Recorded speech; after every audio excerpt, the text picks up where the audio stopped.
நாங்க பார்க்க வேண்டியது இந்த கேகால பேப்பர் பார்ப்போம்னு சொன்னாங்க. சரியா, உயிரின் தொடர்ச்சி பாடம். அதுல உள்ள கேள்விகள் பார்ப்போம் இல்லையா.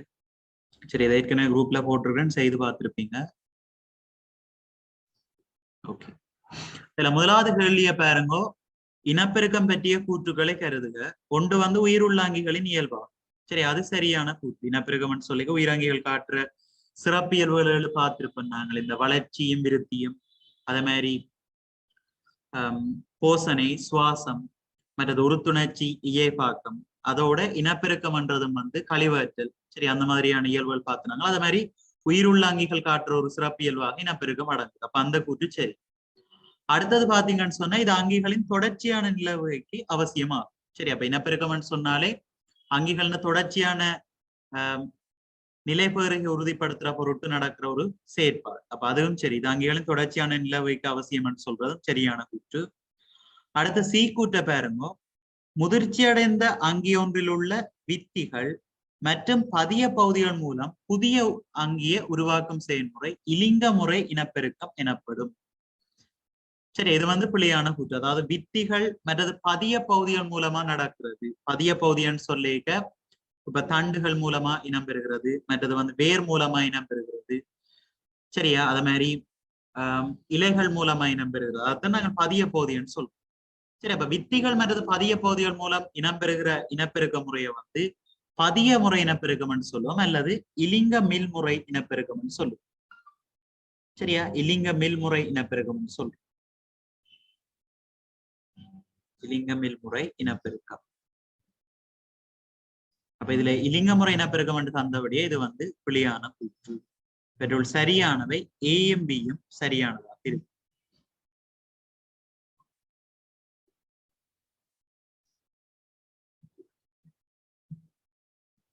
சரியா, அது மாதிரி ரெண்டாவது பாருங்கோ, இலிங்க முறை இனப்பெருக்கத்தில் நின்றும் வேறுபடுத்து. சரி, இலிங்க முறை இனப்பெருக்கத்திலிருந்து வேறுபடுறதுன்னு கேட்டிருக்கான். ஒன்று புணரிகள் கருக்கட்டப்படுவதன் மூலம் நடைபெறும். சரி, இப்ப இலிங்க முறை இனப்பெருக்கம் சொல்லிக்க புணரிகள் கருக்கட்டப்பட்டு நடக்குது. விந்து மற்ற சூழ் என்ற புணரிகள் கருக்கட்டப்படுறதால நடக்கிறதா இலிங்க முறை இனப்பெருக்கம் சொல்றோம். சரி, அப்ப அது சரியான கூற்று. இங்க கேட்டது வேறுபாடுதான் கேட்டிருக்கான். ரெண்டாவது பாருங்க, தாவரங்களில் இலிங்க முறை இனப்பெருக்கத்துக்கு என திரிபடைந்த கட்டமைப்பு பூவா. சரி, எங்கள்ல வந்து புணரிகள் அங்கிகள்ல வந்து விலங்குகள்ல புணரிகள் சொல்ற மாதிரி தாவரங்கள்ல வந்து இனப்பெருக்கத்துக்காக விருத்தி அடைந்த கட்டமைப்பு பூவாக இருக்கு. அதுவும் சரி. அடுத்தது வித்திகள் மற்றும் பதிய பகுதிகள் மூலம் நடைபெறும். சரி, அப்ப இலிங்க முறை இனப்பெருக்கம் வந்து வித்திகள் மற்றும் பதிய பகுதிகள் மூலமா நடக்கிறது வந்து இலிங்க மில்முறை இனப்பெருக்கம். சரியா, பதிய பகுதிகள் மூலம் புதிய அங்கி தோற்றுவிக்கப்படுற செயற்பாடு வந்து இலிங்க மில் முறை இனப்பெருக்கம், இல்லாட்டி பதிய முறை இனப்பெருக்கம் சொல்லும். சரி, அப்ப அதுதான் வேறுபாடான ஒன்று. மற்றது நாலாவது பாருங்க, இரண்டு அங்கிகள் பங்களிப்பு செய்கின்றமை. இலிங்க முறை இனப்பெருக்கம் சொல்லிக்க அங்க ரெண்டு அங்கிகள் பங்களிப்பு செய்யுது. அப்ப அதுவும் சரியான கூற்று. இலிங்க முறை இனப்பெருக்கத்திலிருந்து வேறுபடுறது வந்து மூன்றாவது, அதாவது வித்திகள் மற்றும் பதிய பகுதிகள் மூலம் நடைபெறும் செயற்பாடு. சரி, அப்ப அது வந்து என்னத்துக்குள்ள வரும்னு சொன்னா இலிங்க மில்முறை இனப்பெருக்கத்துக்குள்ள வருது. அப்ப அதான் வேறுபடுவது என்று கேட்டால் அதான் பொருத்தமான விதியா இருக்கு. சரியா, ரெண்டாவதுக்கு மூணு.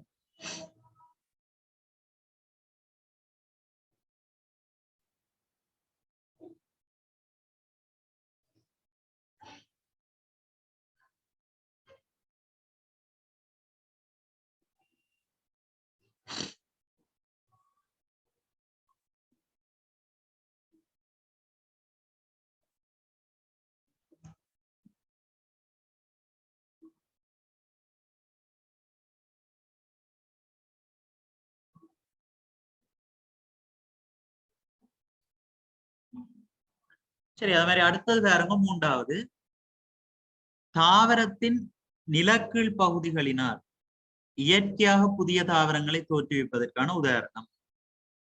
சரி, இங்க ஒவ்வொன்றிலேயும் இனப்பெருக்கம் நடக்கிற முறைகளை பார்த்தோம்னு சொன்னப்ப சதைகரைச்சான்னு சொல்லி அது வந்து இலைகள் மூலமா புதிய தாவரங்களை உருவாக்கி கொள்ளும்.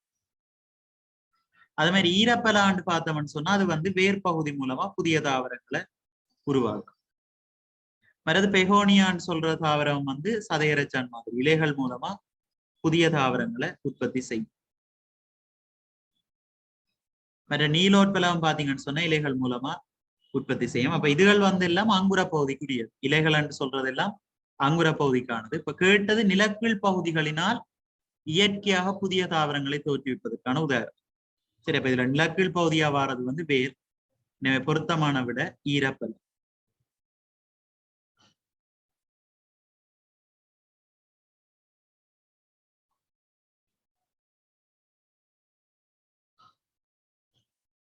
சரியா, பேப்பர்ல நோட் பண்ணிக்க பிள்ளைகள் ஒவ்வொன்றுக்கும் வந்து கீழே எழுதி கொள்ளும். சரியான விடைய கொடுக்கறதோட மற்ற மூன்றும் வந்து என்ன மாதிரியான இனப்பெருக்கத்தை செய்யுதுன்றதையும் எழுதி.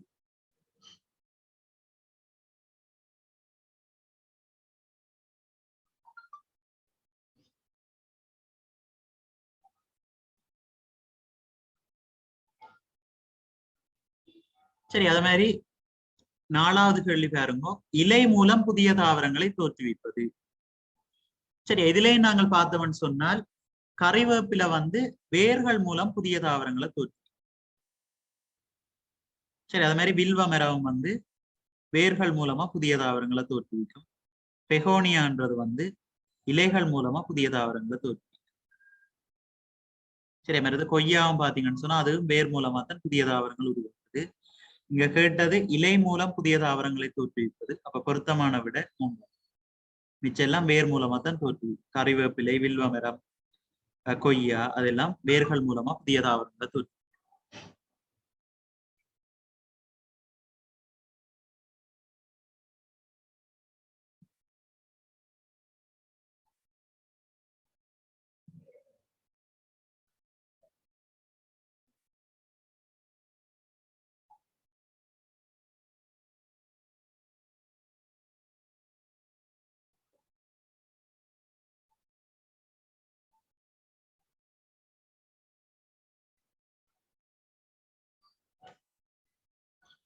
அடுத்த 5 பேருங்க. நிலக்கீழ் தண்டின் அடிப்பகுதியிலிருந்து சாய்வாக தோன்றும் சிறிய தாவரங்கள் அழைக்கப்படுது.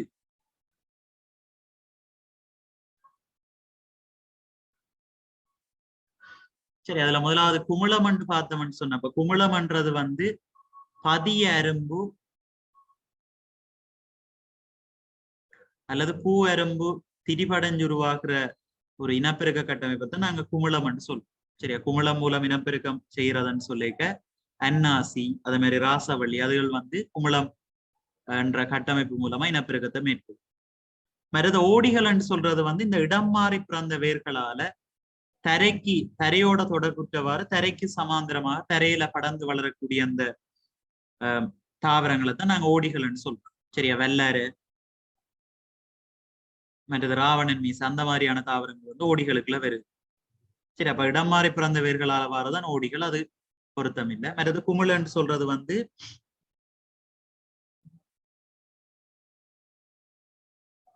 சரியா, குமிழன்னு நாங்கள் பார்க்கறது இந்த வெங்காயம் லீக்ஸ் அதுகள்ல இருக்குது.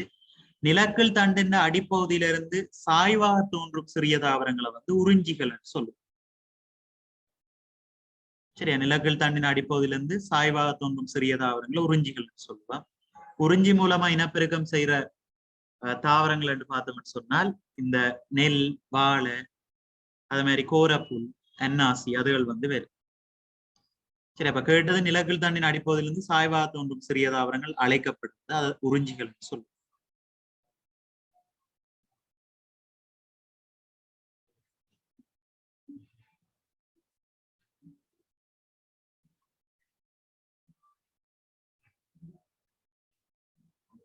அடுத்த பாருங்க, உறிஞ்சிகளுக்கான உதாரணமாக அமைவது. சரி, உறிஞ்சிகளுக்கு உதாரணமாக அமைவது வந்து நெல் வரும், வாழை வரும்.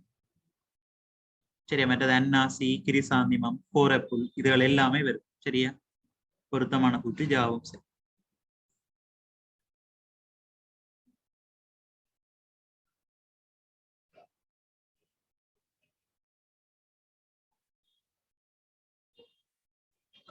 அடுத்த பாருங்க, 7வது வேர்த்தண்டு கிழங்குக்கு உதாரணமாக அமைவது. சரியா, வேர்த்தண்டு கிழங்குன்னு சொல்லிக்க மஞ்சள் இஞ்சி வந்து வேர்த்தண்டு கிழங்கா இருக்கு.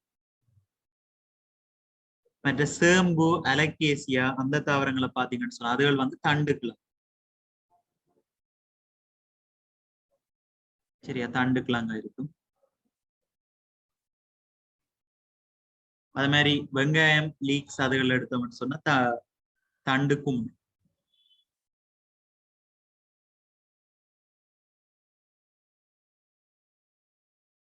மற்ற உருளைக்கிழங்கு இன்னலக்கிழங்கு அதுகள் வந்து தண்டு முகுளாக இருக்கு. சரியா, தண்டு முகுள். வேர்த்தண்டு கிழங்குக்கான உதாரணம் மஞ்சள் இஞ்சி, மற்றது வாழை அதுகள் வந்து வேர்த்தண்டு கிழங்கு. சரியா, பொருத்தமானது உண்டு. மற்றதுக்கான அந்த இதுகள் என்னத்துக்குள்ள அடங்குதுன்றதை நோட் பண்ணு.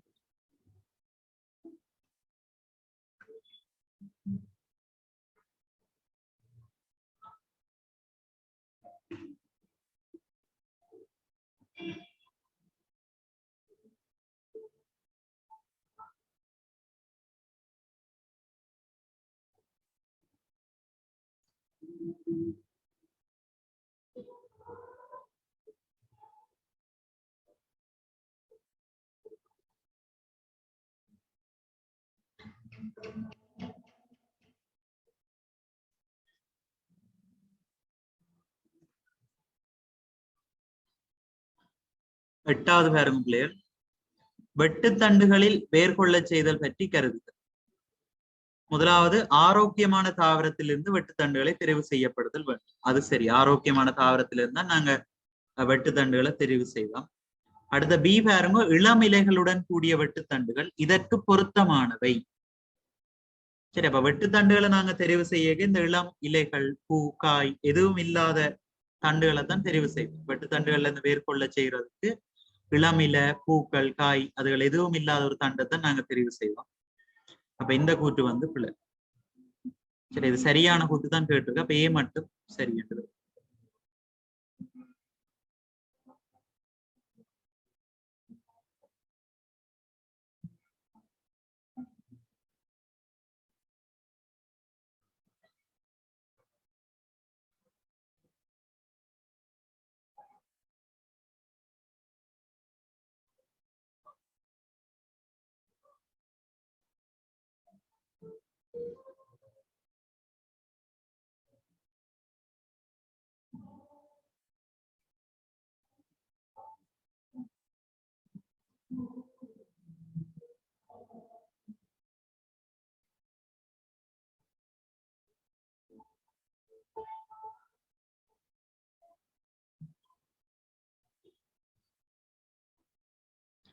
அடுத்த 9வது கேள்வியை பாருங்க.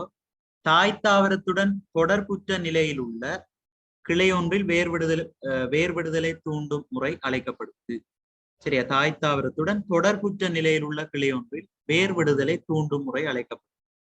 இதுல பாத்தீங்கன்னு சொன்னா இளைய வளர்ப்புன்றது வந்து நாங்கள் ஒரு இளைய பகுதியை தெரிவு செய்து அதை வந்து ஒரு வளர்க்கூடத்துல வளர்க்கணும். அப்ப அது தாய் தாவரத்தோட தொடர்புற்ற நிலைன்னு சொல்லிடாது. மற்றது ஒட்டுதல் என்று சொல்லிக்க நாங்கள் ஒட்டு மொழியா பாவிக்க போற ஆளை வந்து தாய் தாவரத்துல இருந்து எடுத்துத்தான் ஒட்டுக்கட்டையோட பொறுத்துதான். சரி, அப்ப அதையும் வந்து நாங்க சொல்லிடாது.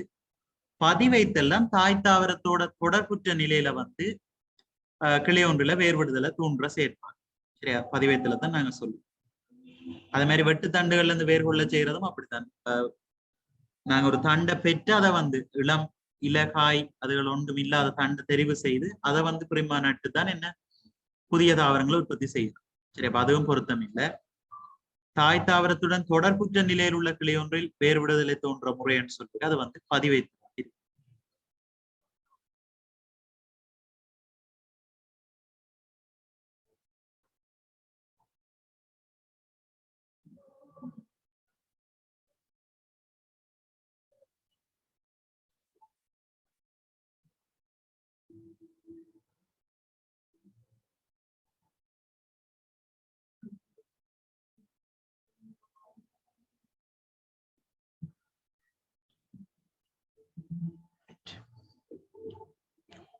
அடுத்த 10வது பாருங்க, தரை மீதான பதிவைத்தலுக்கு பொருத்தமான தாவரம் அல்லது தாவரங்கள். சரி, அந்த பதிவைத்தல் 2 முறை இருக்கு. தரை மீதான பதிவைத்தல், அது மாதிரி காற்றுக்குரிய பதிவைத்தல். தரை மீதான பதிவைத்தல்னு சொல்லிக்க அது வந்து தரைக்கு அண்மையில் உள்ள ஒரு கிளையை தெரிவு செய்து வேர்கொள்ள செய்யும். காற்றுக்குரிய பதிவைத்தல்னு சொல்லிக்க உயரத்துல உள்ள தரையிலிருந்து உயரத்துல உள்ள ஒரு கிளையில வேர்கொள்ள செய்யறதான் காற்றுக்குரிய பதிவைத்தல் சொல்லுவோம். சரி, இதுல பதிவேற்றல் செய்யற தாவரங்கள்னு பார்த்தோம்னு சொன்னால் மூன்றுமே பொருத்தம். மல்லிகை, எலுமிச்சை, அது மாதிரி மாதுளை எல்லாமே வரும்.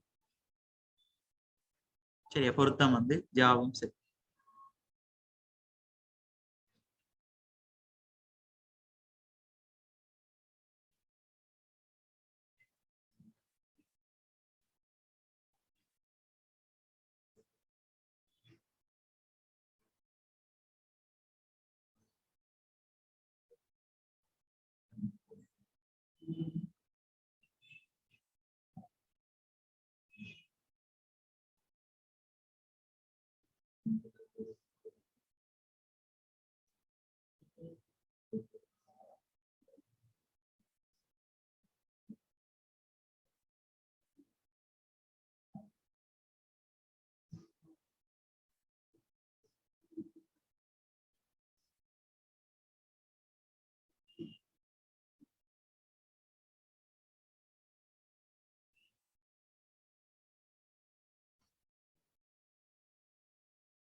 அடுத்த பாருங்க, பதிவைத்தல் மூலம் கிடைக்கும் அனுகூலங்கள் பற்றி கருது.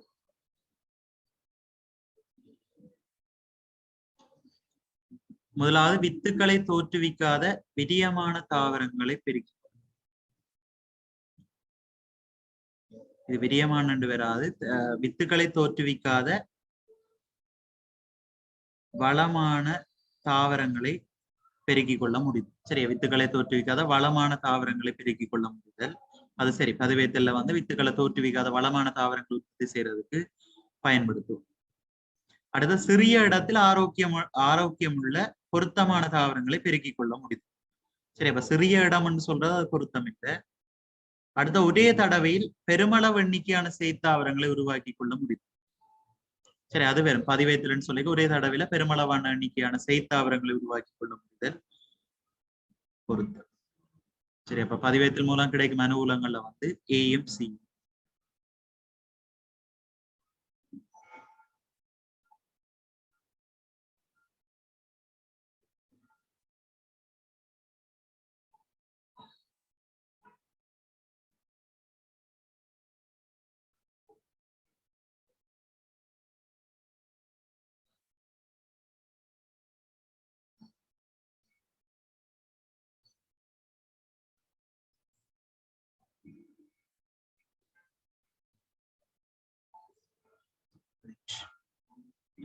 அடுத்த 12வது பாருங்க, ஒட்டுக்கட்டை, ஒட்டுமுளை என்பவற்றின் கட்டு மாறிலியங்கள் ஒன்றுடன் ஒன்று இணைந்து கொள்ள வேண்டும்.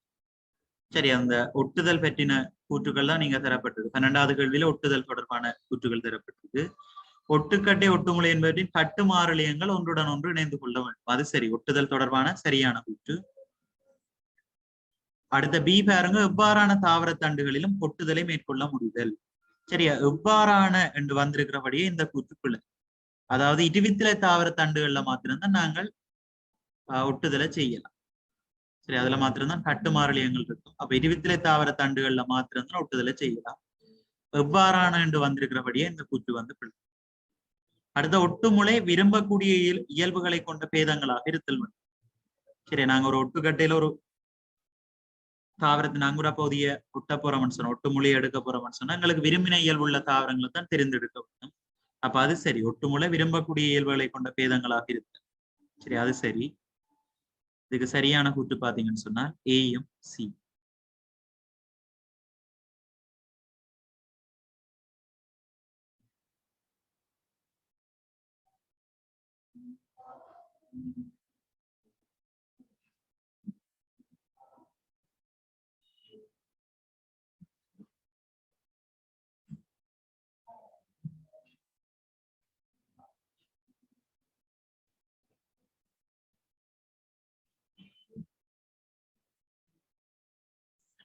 பதிமூன்று பாருங்க, ஒட்டுமுளை ஒட்டுக்கட்டையின்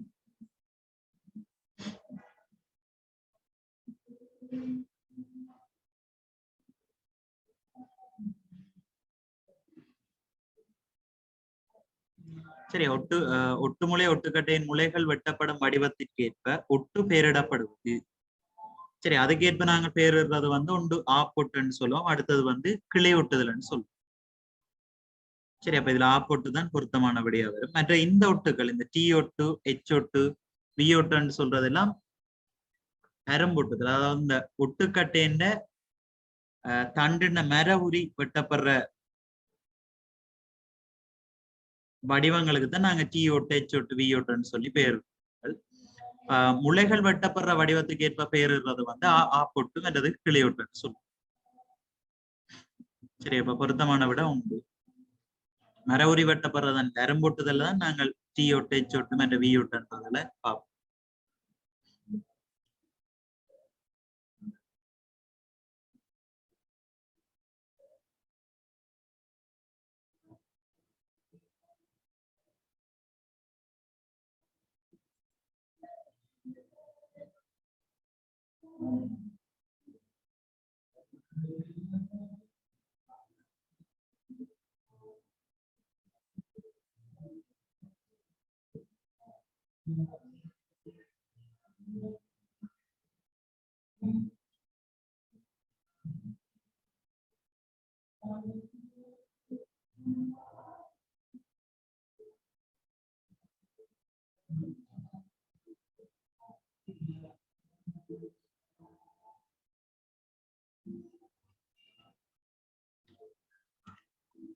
அடுத்த 14 பாருங்க, ஒட்டுவதன் பிரதிகூலமாக கருதப்படுவது அல்லது கருதப்படுபவை. சரியா, பிரதிகூலம் எல்லா தாவரங்களிலும் மேற்கொள்ள முடியாது, அது ஒரு பிரதிகூலம். இருபத்தில தாவரங்கள்ல மாத்திரம்தான் மேற்கொள்ளலாம். மருது அரிமரங்களை பெற்றுக்கொள்ள முடியாது, அதுவும் வரும். மருது ஒட்டுமொழியை ஒத்த இயல்புகளை கொண்ட எச்சங்களை பெற. சரியா, ஒட்டுமொழியை ஒத்த இயல்புகளை கொண்ட எச்சங்களை பெற.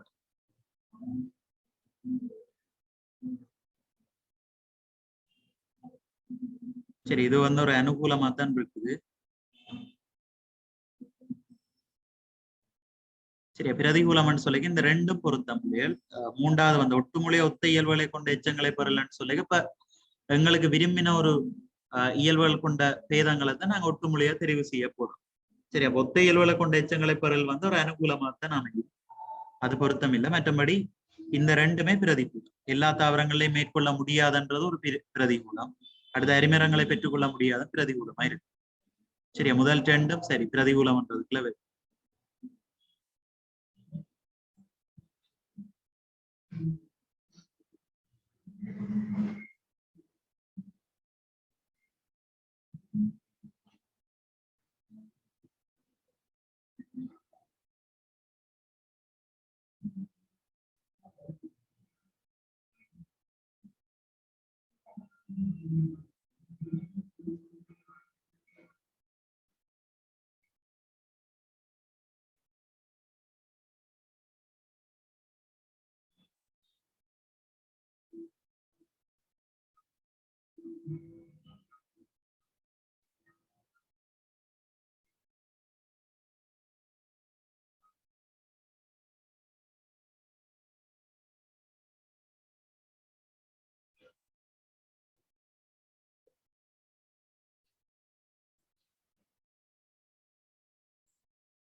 பதினஞ்சு பாருங்க, ஏந்தியின் மீது 4 சுற்றுக்களுள் அமைந்துள்ள பூவின் பகுதி அல்லது பகுதி. சரியா, அப்ப பூவின் பகுதிகள் எல்லாமே ஏந்திக்கு மேலதான் அமைஞ்சிருக்குது. அதாவது அல்லி, புள்ளி, மற்றது ஆணகம், பெண்ணகம் எல்லாமே ஏந்தியில தான் சுற்றுகள் அமைஞ்சிருக்கு. இப்ப பொருத்தமானது வந்து எல்லாமே ஜாவும் சரி.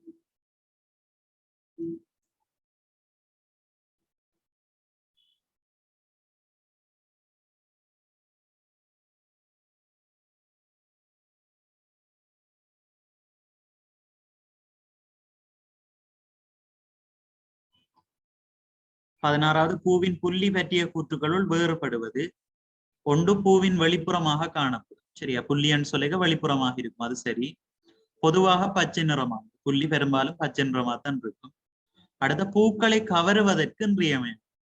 சரி, இது வராது. பூக்களை கவருவதற்கு பூச்சிகளை கவர்றதற்கு உரிய பகுதி வந்து அல்லி. சரி, அல்லிதான் அந்த மருந்து சேர்க்கை உதவுறதுக்காக வேற வேற கவர்ச்சியான நிறங்களை கொண்டு இருக்கிறதால பூச்சிகளை வந்து கவரும். புள்ளி வந்து அதுக்கு பொருத்தம் இல்லை. மருது பூ வரும் நிலையில் பூவின் உட்புற பகுதிகளை பாதுகாக்கும். இது ரெண்டுமே வரும், அல்லியும் பாதுகாக்கும், அதே மாதிரி புள்ளியும் வந்து பூ வரும், அதாவது மொட்டு நிலையில வந்து பூவின் உட்புற பகுதிகளை பாதுகாக்கும். சரி, அப்ப புள்ளி பற்றிய கூற்றுகளில் வேறுபடுவது வந்து மூன்றாவது. பூச்சிகளை கவருவதற்கு இன்றியமையாததுன்னு சொல்லி அது வந்து புள்ளிக்கு பொருத்தம் இல்லை, அல்லி தான் அதுக்கு பொருத்தமானதா இருக்கு. சரி, அப்ப மூன்றாவது தான் பிழையான விடு.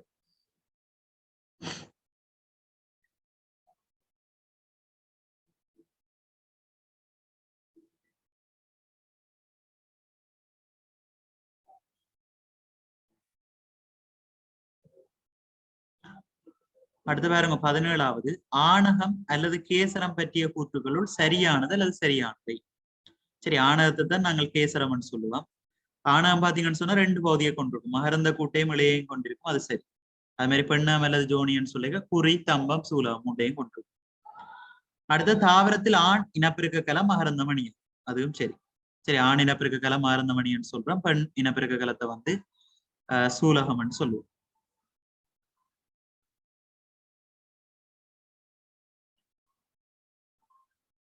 சரி, அது மாதிரி மூன்றாவது கேசரத்தின் தொழில் மகரந்த மணிகளை உற்பத்தி செய்வதா.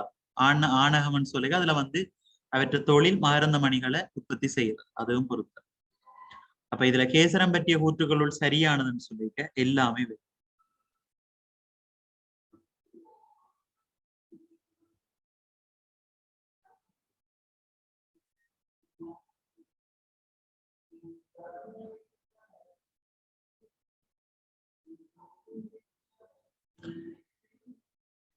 வேற 18 பாருங்க, பெண்ணகம் பற்றிய கூற்றுகளை கருதுக. சரியா, பூக்கள் பெண்ணகத்தை தான் நாங்கள் பெண்ணகம் அல்லது ஜோனியன்னு சொல்றோம். ஒன்று குறி, தம்பம், சூலகம் என்னும் 3 பகுதிகளை கொண்டு, அது பொறுத்து. மற்ற சூலகத்தில் சூழ் வித்து காணும். சரியா, சூலகத்துல பாத்தீங்கன்னு சொன்னா சூழ் வித்து இருக்கும், அது சரி. பெண்ணகத்தின் தொழில் சூழ் அல்லது வித்துக்களை உற்பத்தி செய்தல் ஆகும். சரி, அதுவும் சரி. மற்றது சூழ் அல்லது முட்டை பெண் இனப்பெருக்க கலம். ஆண் இனப்பெருக்க கலத்தை மருந்த மணி என்றும், பெண் இனப்பெருக்க கலத்தை வந்து சூழ் என்று சொல்லுவோம், இல்லாட்டி முட்டை என்று சொல்லுவோம். சரி, அதுவும் வந்து பொருத்தம். இப்ப இவற்றுள் சரியான வேண்டிய எல்லாமே சரி.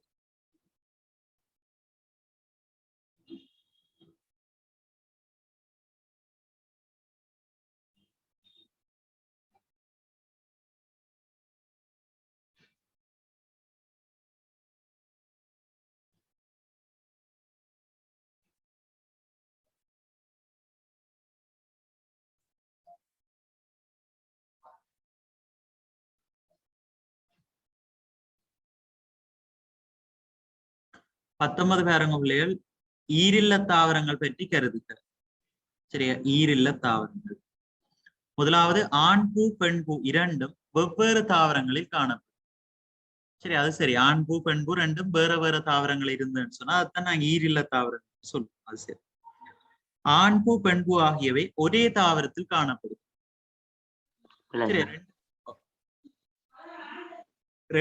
ரெண்டு பூக்களும் வந்து ஒரே தாவரத்தில் இருந்துச்சுன்னு சொன்னா அது வந்து ஓரில்ல தாவரம்னு சொல்லுவோம்.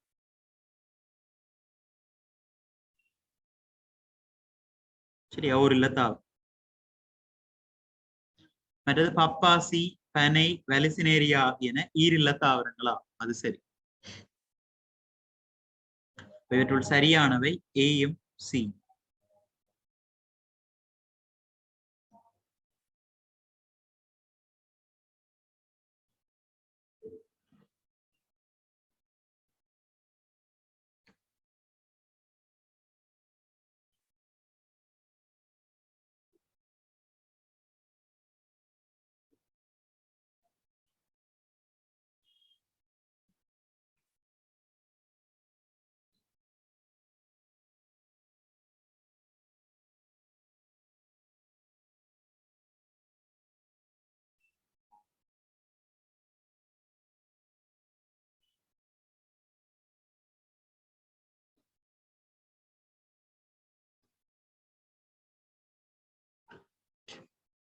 அடுத்து 20வது பாருங்க, மகரந்த சேர்க்கை பற்றி கருதுக. பூவின் முதிர்ந்த மகரந்த மணிகள் அதே இனத்தைச் சேர்ந்த பூவின் முதிர்ந்த குறியை அடைதல் ஆகும். சரி, அது பொருத்தம். பூவின் முதிர்ந்த மருந்த மணிகள் அதே இனத்தை சேர்ந்த பூவின் முதிர்ந்த குறியை அடையலாம், அதைத்தான் மருந்து சேர்க்கைன்னு சொல்லுவோம். அது பொருத்தம். சரி, அதே இனத்தை சேர்ந்த பூவின் முதிர்ந்த குறியை அடைந்தா அதை வந்து தன் மருந்து சேர்க்கைன்னு சொல்லுவோம். சரி, இதுல ஒட்டு மொத்தமா மருந்து சேர்க்கை பற்றி தான் கருதி இருக்கு. அப்ப இது பொருத்தமான கூற்று. அது மாதிரி ரெண்டாவது பாருங்க, ஒரு பூவின் முதிர்ந்த மருந்த மணி அதே தாவரத்தின் வேறொரு பூவின் முதிர்ந்த குறியை அடைதல் தன் மருந்து சேர்க்கை எனப்படும். சரி, அதே தாவரத்தின் வேறொரு பூவின் முதிர்ந்த சொல்லுங்க. சரி, தன் மருந்து சேர்க்கை. ஒரு பூவின் முதிர்ந்த மருந்த மணி அதே தாவரத்தின் வேறொரு பூவின் முதிர்ந்த குறியை அடைதல் தன் மருந்து சேர்க்கை எனப்படும். சரிதான்.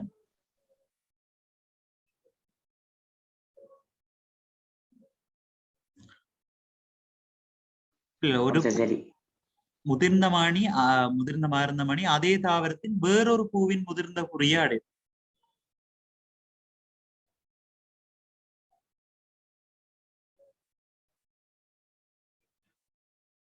இதுல பாருங்க,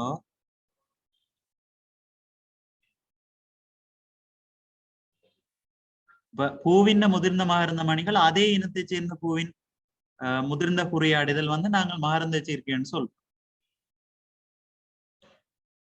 சரி, இதை வந்து மகரந்த சேர்க்கைன்னு சொல்றோம், அது சரி. மற்ற ஒரு பூவின் முதிர்ந்த மருந்த மணி அதே தாவரத்தின் வேறொரு பூவின் முதிர்ந்த குறியாடுதல். சரி, வேறொரு பூவின் முதிர்ந்த குறியடைஞ்சதுன்னு சொன்னால் அதை வந்து அயன் மருந்து சேர்க்கைன்னு சொல்றோம். சரி, அதே பூவின் குறியடைந்ததுன்னு சொன்னா தான் தன் மருந்து சேர்க்கை.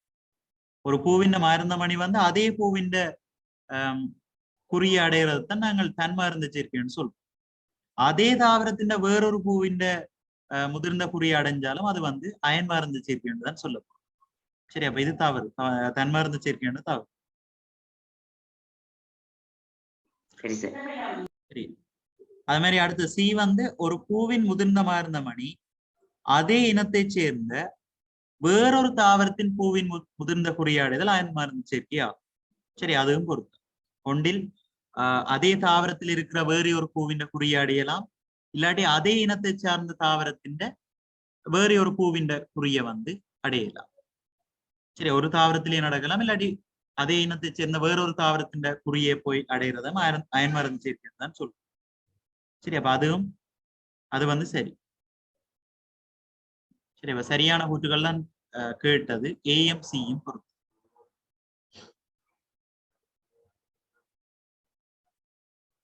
சரியா, தன்மருந்து சேர்க்கைன்றது ஒரே பூவில வந்து நடந்ததுன்னு சொன்னா அது தன்மருந்து சேர்க்கை. அதாவது ஒரே ஒரு பூவின் மகரந்த மணி அதே பூவின் குறியை அடைஞ்சதுன்னு சொன்னா அது தன்மருந்து சேர்க்கை. அந்த தாவரத்துல உள்ள இன்னொரு பூவின் குறியை அடைஞ்சதுன்னு சொன்னால் அது வந்து அயன் மருந்து சேர்க்கைன்னு சொல்லும். அதே மாதிரி அதே இனத்தை சார்ந்த இன்னொரு தாவரத்தின் பூவின் குறியை அடைஞ்சதுன்னு சொன்னாலும் அது வந்து அயன் மருந்து சேர்க்கையா இருக்கு.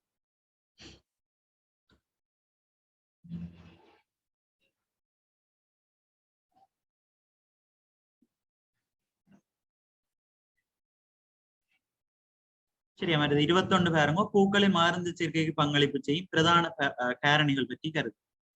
சரி, இதுல மூன்றுமே வரும். விலங்குகளால், அதாவது பூச்சிகளால மருந்து சேர்க்கை நடக்கும், நீரால நடக்கும், காற்றால நடக்கும், மூன்றுமே சரி.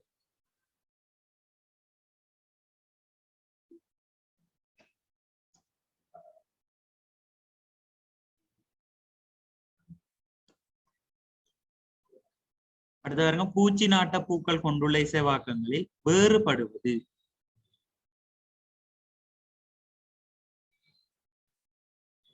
ஒன்று, பூக்கள் பெரியவை, அது சரி. மற்றது மனம் உள்ளதாக இருக்கிறது, ஒட்டும் தன்மையுடைய குறி காணப்படுவது, அதெல்லாம் பொருத்தம்.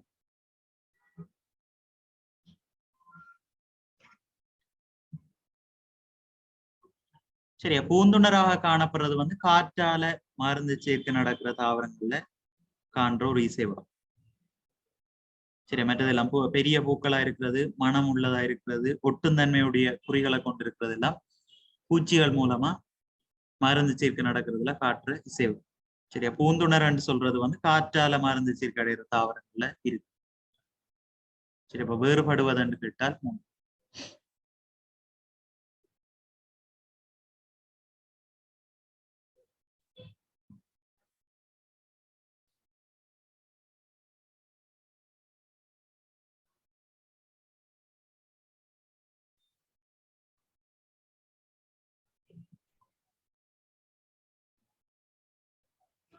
மாதிரி அடுத்தது காற்றினால் மருந்து சேர்க்கை அடையும் பூக்களின் இயல்புகள் பற்றி கருதுக. ஒன்று, பூக்கள் தாவரத்தின் உச்சியில் உருவாது. சரியா, காற்றால மருந்து சேர்க்கை அடைகிற பூக்கள் வந்து தாவரத்தின் உச்சியில உருவாகும், அது சரி. சிறை பிரிப்பான கிளை கொண்ட குறி காணப்படுது, சரி, அதுவும் பொருத்தம். பெரிய பூக்களை கொண்டிருத்தல். பெரிய பூக்களை கொண்டிருத்தல்ன்றது வந்து பூச்சிகளால இனப்பெருக்கம் அடைகிற தாவரங்கள், மருந்து சேர்க்கை அடைகிற தாவரங்கள்ல கொண்டிருக்கிற ஒரு சேவை. அடுத்த பூக்கள் பூந்துணராக காணப்படுதல், அது பொருத்தம். அது காற்றால இனப்பெருக்கம் அடைகிற, காற்றால மருந்து சேர்க்கை அடைகிற தாவரங்கள்ல காணப்படும். சரி, அப்ப இதுல சரியான கூற்றுன்னு சொல்லி ஏ, பி, அது மாதிரி டி.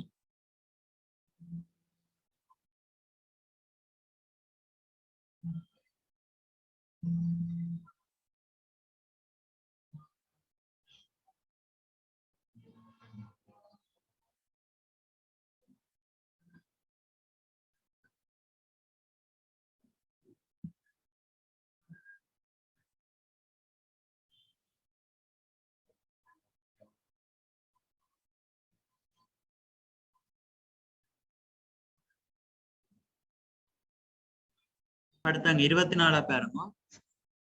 நீரினால் மருந்து சேர்க்கை அடையும் பூக்களுக்கான உதாரணம்.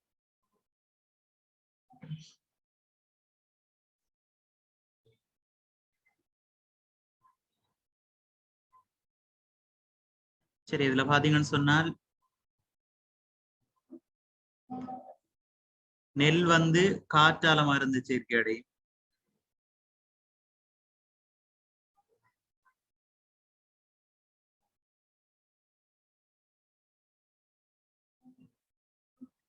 அது மாதிரி சிறகவரியன்னு சொல்றது பூச்சிகள் மூலமா, விலங்குகளால மருந்து சேர்க்கை அடையும். வலிசனேரியா தான் நீர் மூலமா மருந்து சேர்க்கை அடைகிற ஒரு தாவரம். மற்றது வந்து கொடித்தோடைய வந்து அதுவும் இந்த விலங்குகள் பூச்சிகள் மூலமா இனப்பெருக மருந்து சேர்க்கை அடையும். சரி, இப்ப கேட்டது நீரினால் மருந்து சேர்க்கை அடையும் பூக்கள்னு சொல்லிக்க வலிசின்.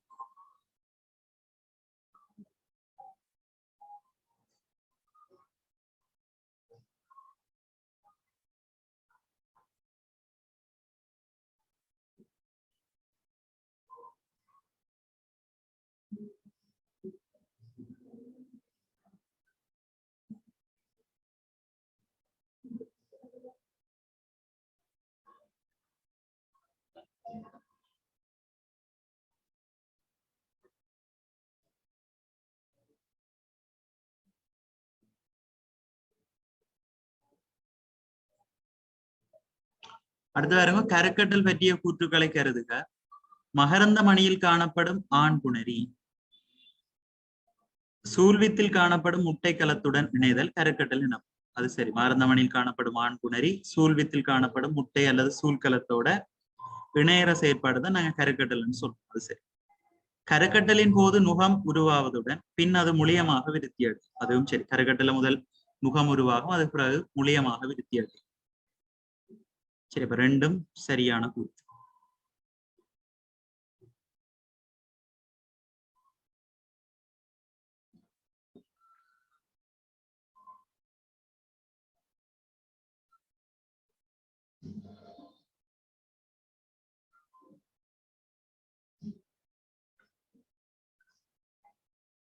இருபத்தாறு பாருங்க. கருக்கட்டலின் பின் பூவில் நிகழும் மாற்றங்கள் பற்றி கருது. ஒன்று, சூலகம் பழமாக மாறும். அது சரி, சூலகம் தான் பழமாக மாறுது கருக்கட்டல் நடந்தா பிறகு. அடுத்த, சூலகச் சுவர் சுற்றுக்கனியமாக மாறும். அதுவும் சரி, சூலகச்சுவர் சுற்றுக்கனியமாக மாறுது. சூழ்வித்து வித்தாக மாறும். சரி. சூழ்வித்து சுவர் பழங்களின் தோலாக மாறும். இது தவறு. சூழ்வித்து சுவர் வந்து வித்துறையாக மாறும். சரியா, வித்துறையாக மாறுது. பழங்களோட தோலாக மாற வேண்டபடியே இது வந்து பிழையான. இதுல சரியானது வந்து ஏபிசி மூன்றும் சரி.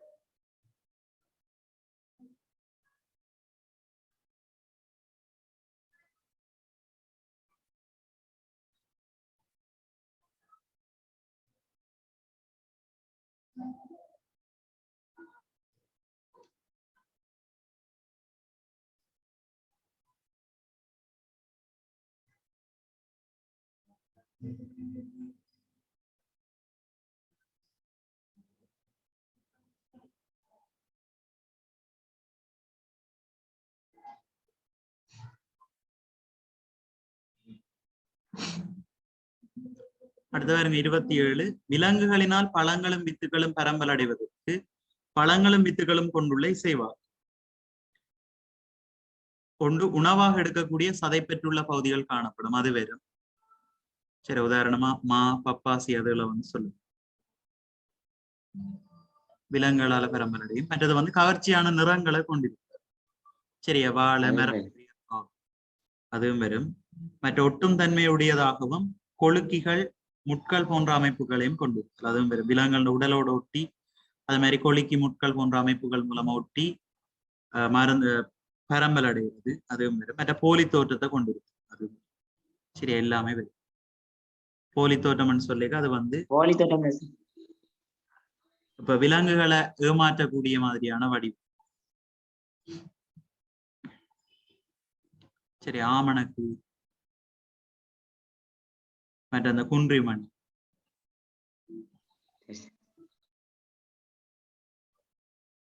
மற்ற ஒட்டுந்தன்மை தெரியும். ஒட்டுந்தன்மைன்னு சொல்ற இந்த ஆடி ஒட்டி அது மாதிரி புலிநகம் கொழுக்கிகளை கொண்டிருக்கிறது, முட்களை கொண்டிருக்கிறது.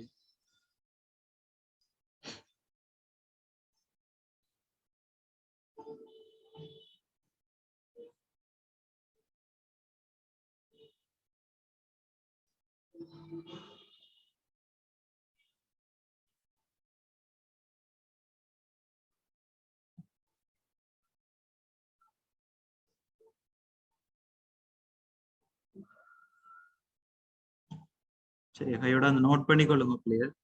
சரியானபடியா நோட் பண்றதோட அந்த தேவையான விஷயங்களையும் நோட் பண்ணிக்கொள்ளுங்க.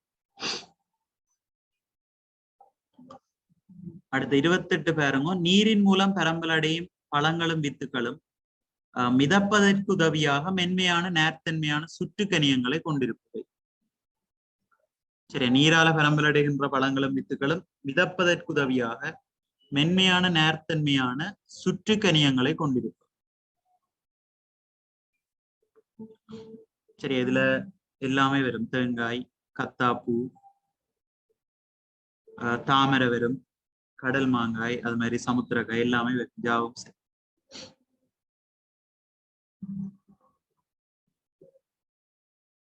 சரி, அது மாதிரி நீரால பரம்பல் அடைகிறதுன்னு சொன்னா வழி நிரம்பிய வித்தோட்ட கொண்டிருக்கிறது. அதுவும் ஒரு இயல்பா இருக்கு. வழி நிரம்பிய வித்தோடு.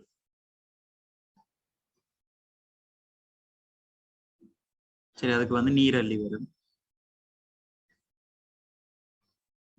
அது மாதிரி காற்று நிரப்பப்பட்ட சுற்றுகனியம்னு சொன்ன மிதப்பதற்கு வசதியா காற்று நிரப்பப்பட்ட சுற்றுகனியத்திலேயும் தாமரை வரும். சரியா, காற்று நிரப்பிய சுற்றுகனியம்.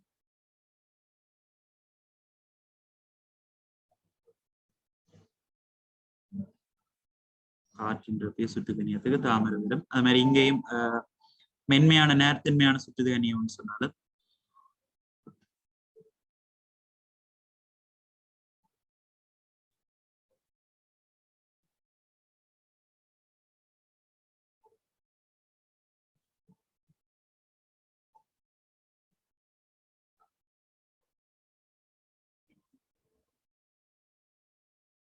அடுத்து பாருங்க. பழத்தின் சுற்றுக்கனியம் வெடிப்பதனால் வித்துகள் பரம்பல் அடைவதற்கு உதாரணமாக அமைவது.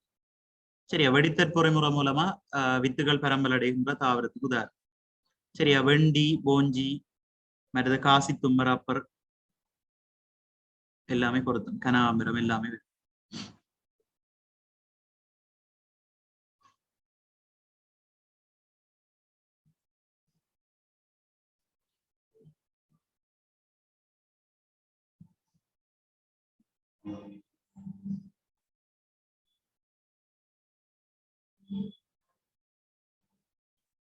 அடுத்த 30வது வித்து முளைத்தலுக்கு தேவையான காரணிகள் பற்றி கருதுக. வித்தின் வாழ்தகவு. சரி, அது வெறும் அடுத்த ஆக்சிஜன் அல்லது வழியன். வித்து முளைக்கிறது ஆக்சிஜன் தேவை, வழி தேவை. அது மாதிரி ஈரழிப்பு தேவை. மற்றது சிறப்பு வெப்பநிலை தேவை.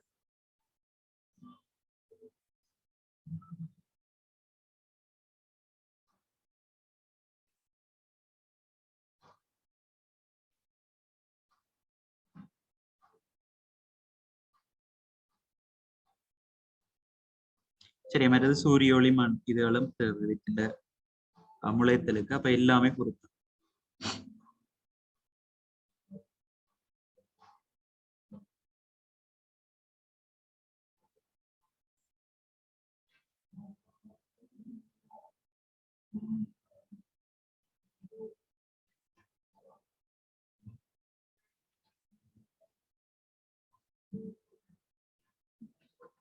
அடுத்து பாருங்க, ஆண்களில் தோன்றும் துணைப்பாலியல்களில் வேறுபடுவது. சரியா, முகத்தில் தாடி மீசை என்பன தோன்றும், அது சரி. குரல் நான் பெருத்து குரல் தடித்தல், அது சரி. தோலின் கீழ்ப்புறமாக கொழுப்பு படிதல். சரியா, தோலின் கீழ்ப்புறமாக கொழுப்பு படிதல் வந்து பெண்களுக்குரிய ஒரு துணைப்பாலியல்பா இருக்கு. சரியா, மற்றது தோள்கள் அகலமாதல் அது ஆண்களுக்குரியது, அது சரி. அப்ப வேறுபடுவது என்று கேட்டால் 3. சரியா, தோலின் கீழ்ப்புறம் கொழுப்பு படுகிறது வந்து பெண்கள்.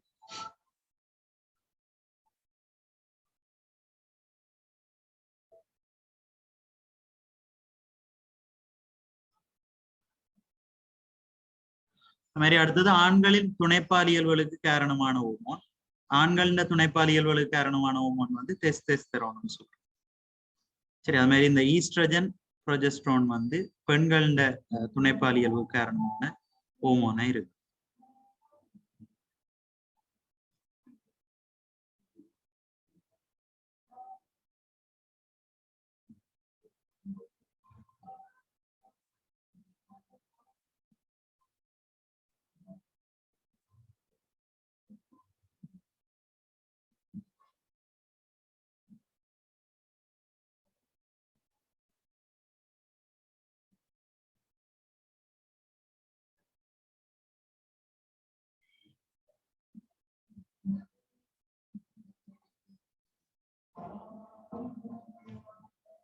அது மாதிரி அடுத்து பாருங்க, விந்து கலங்கள் உற்பத்தியாகும் இடம். சரியா, விந்து கலங்கள் உற்பத்தியாகும் இடம்னு சொன்னால் அது வந்து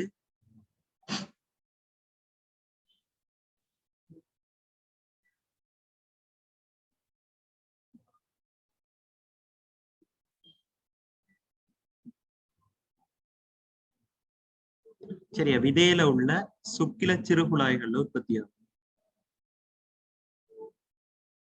சரியா, விதைகள்ல இருக்கிற சுக்கில சிறுகுழாய்கள்ல தான் விந்து கலங்கள் உற்பத்தி ஆகுது. விதை மேற்துணிவுல வந்து தற்காலிகமா சேமிச்சு வைக்கப்படும். சரி, அப்ப உற்பத்தி ஆகிற இடம் என்று கேட்டால் அது வந்து விதைகள்ல உள்ள சுக்கில சிறு.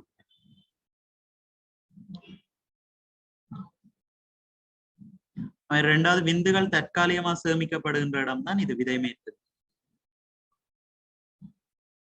சரி, உற்பத்தி செய்யற இடம் சுக்கில சிறு உலைகள், சேமிக்கப்படுற இடம் விதை மேற்று.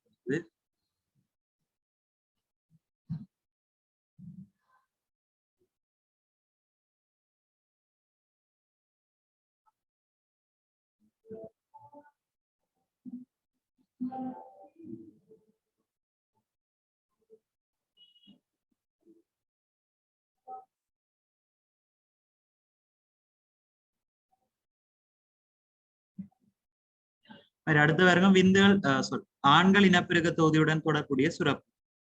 சரி, இதுல 3 ஆண்கள் இனப்பெருக்க தொகுதியோட தொடர்புடைய சுரப்புகளா இருக்கும். சுக்கில புடகம், மற்றது முன்னிற்கும் சுரப்பி, அதே மாதிரி கூப்பரின் சுரப்பி.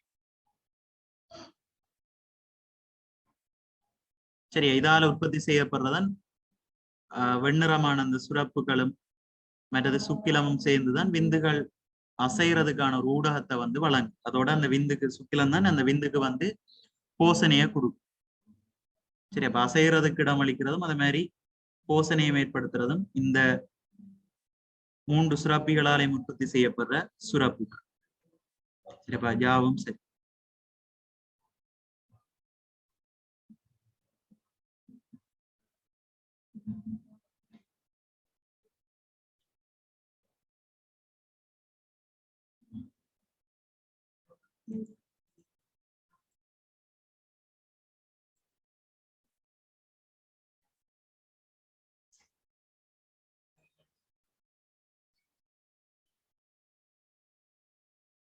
அது மாதிரி 36 பாருங்க, பெண் இனப்பெருக்க தொகுதியில் சூல் உற்பத்தியாகும் இடம். சூல் உற்பத்தி ஆகிற இடம் வந்து சூலகத்துல உள்ள சூலக புடைப்பு.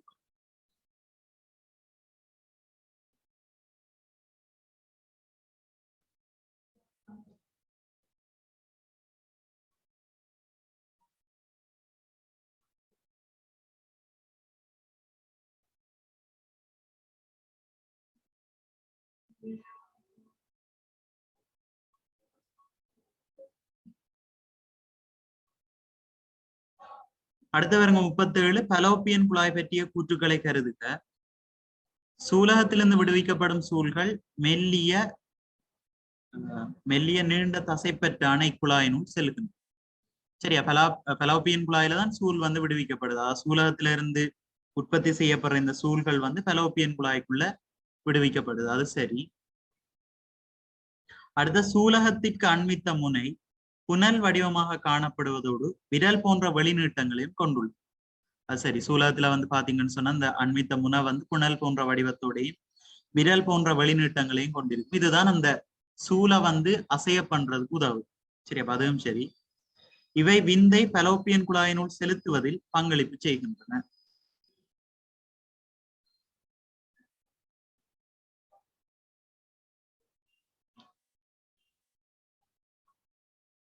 சரி, அந்த சூலத்துக்கு அண்மித்த முனை வந்து சூல பலோப்பியன் குழாய்க்குள்ள செலுத்துறதுக்கு பங்களிப்பு செய்யும். சரி, விந்தண்டு வேற சூளை வந்து பலோப்பியன் குழாய்க்குள்ள அனுப்புறதுல பங்களிப்பு செய்யறதுதான் அந்த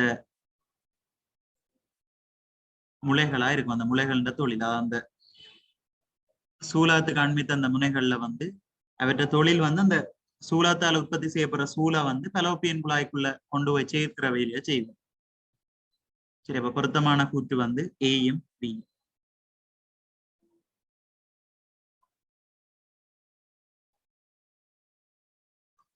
அது மாதிரி அடுத்தது பாருங்க, சூழ் விந்தினால் கருக்கட்டப்படும் இடம். சரியா? கருக்கட்டல் நடக்கிறது வந்து பலோப்பியன் குழாய். சரியா? ஜோனி வழியில விந்து விடப்படுது. பலோப்பியன் குழாயில தான் இந்த சூலும் விந்தும் வந்து கருக்கட்டப்படுற இடம் வந்து பலோப்பியன் குழாய்.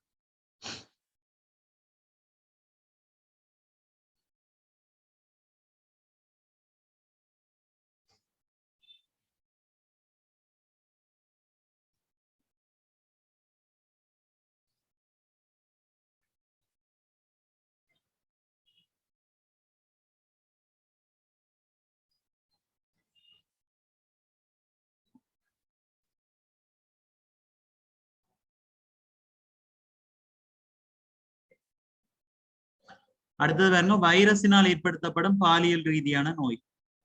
சரி, இதுல முதலாவது தான் பொருத்தம். இதுவும் எய்ட்ஸும் வந்து வைரஸால் ஏற்படுறது. அது மாதிரி கோனோரியான்றது வந்து பாக்டீரியாவால் ஏற்படுற பாலியல். அது மாதிரி சிபிலிசம் வந்து பாத்தீங்கன்னு சொன்னா பாக்டீரியாவால்.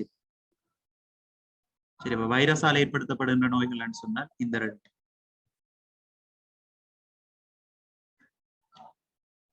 ரைட், ஓகே பிள்ளைகள், எவ்வளத்தையும் பார்த்துட்டு வாங்க. சரி, நாங்க 40ஓட முடிப்போம். சரியா? பூக்குந்தாவரத்தின் மகரந்தமணிக்கு ஒப்பான தொழிற்பாடுடைய மனித இனப்பெருக்க தொகுதியில் உள்ள அமைப்பு. அதாவது பூக்குந்தாவரத்துல வந்து மகரந்தமணி வந்து ஒரு ஆண் புணரியன்னு சொல்றோம்.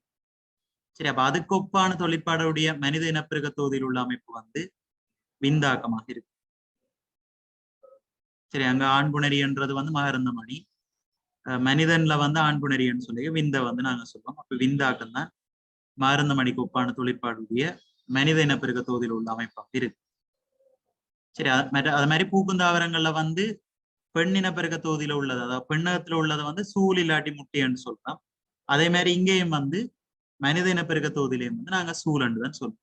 சரியா? சூழ் அல்லது முட்டை என்று தான் சொல்றோம். சரி, அப்ப மருந்தமணிக்கு ஒப்பான பகுதி வந்து விந்து. 40க்கு பொருத்தம் 1. ஓகே பிள்ளைகள், எவ்வளத்தையும் பார்த்துட்டு வாங்க. மற்றது வார கிளாஸ் மிச்ச எம்சிக்கு பகுதிகளை செய்துட்டு வாங்க.